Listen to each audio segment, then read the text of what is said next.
Your Excellency the President of Kenya, the Vice Chair of the Summit, who is also the COG Chair, Governor Hamid Abdullahi, allow me to ride on all protocols as established. Your Excellency, those who opposed devolution during the constitutional making process tried to argue that devolution will work against the unity of the country.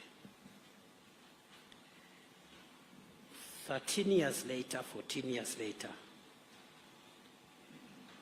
we have established with certainty that,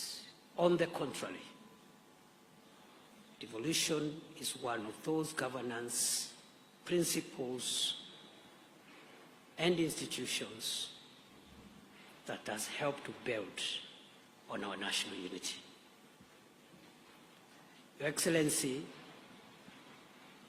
the Constitution anticipates that the various role players in the devolution family will have issues and matters that require discussions and consultations. And that is why under Article 6(2),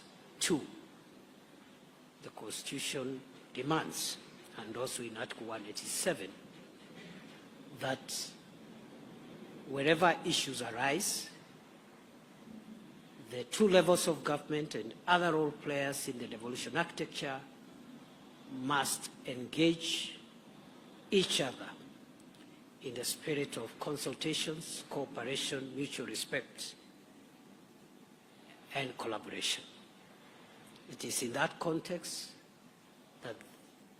the national and county governments coordinating summit is established, and therefore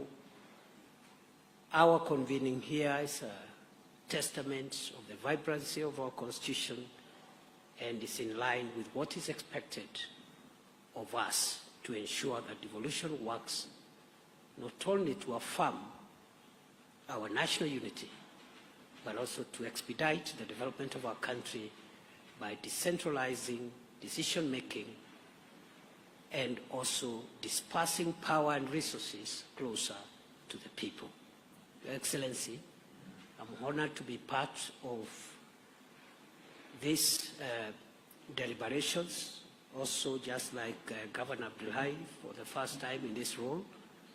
and I look forward to very fruitful deliberations during this meeting. I'll keep it at that,